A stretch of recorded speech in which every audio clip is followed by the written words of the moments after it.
au cœur de la protection de la biodiversité pour parler de la conservation du dauphin à bosse de l'Atlantique.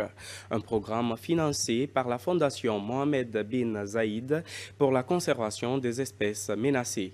Une formation sur la collecte des données sur des cétacés échoués s'est tenue dans l'optique de renforcer les capacités des chercheurs du Centre national des sciences halieutiques de Boussra en synergie d'action avec le consortium pour la conservation du dauphin à bosse de l'Atlantique et Biotope, un programme que la direction du centre compte mener à bon terme.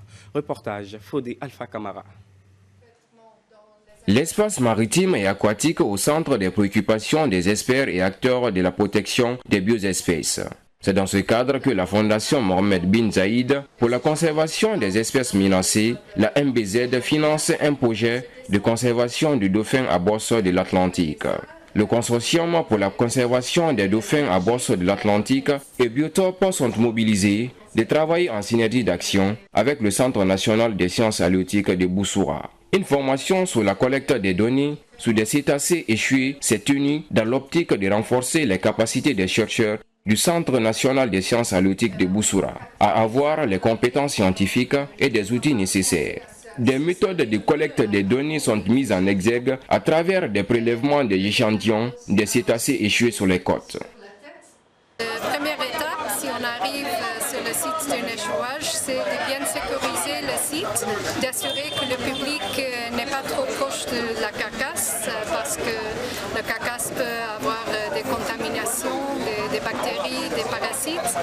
Et après, il faut prendre beaucoup de photos pour bien documenter toute la scène et pour pouvoir identifier l'espèce. Après, on prend des mesures pour savoir la longueur de l'espèce, de la carcasse. Et après de ça, on peut prendre aussi des prélèvements de peau pour faire les analyses génétiques. C'est une occasion pour des experts et acteurs du domaine halieutique d'échanger sur les questions de protection et de prise de responsabilité pour éviter des échouages de cétacés. Des politiques d'aménagement et d'expertise sur le terrain sont longuement sollicitées.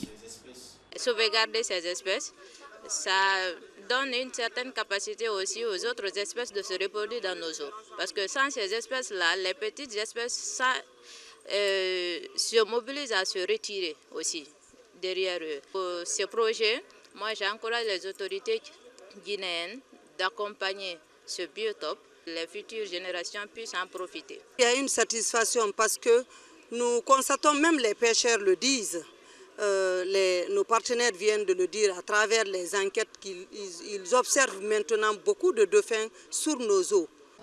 Un projet de grande envergure que la direction du Centre national des sciences halieutiques de Boussra compte faire son bâton pour enfin répondre à des défis majeurs de sa direction. La protection des espèces maritimes et leur environnement demandent des efforts et d'accompagnement. La formation est très importante pour nous.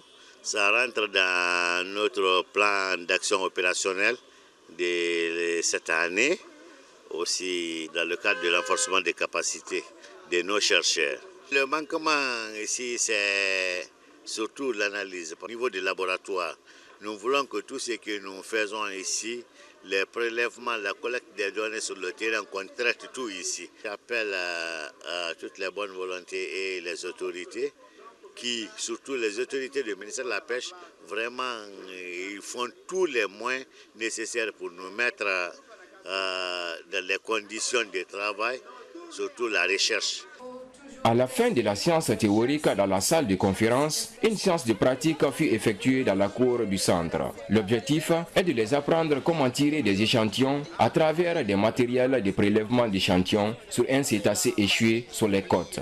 Une mission d'inventaire est prévue en mer dans la zone littorale à Kamsar et un volet de sensibilisation et d'éducation environnementale d'ici la fin du projet pour permettre aux enfants d'acquérir des notions sur l'éducation environnementale.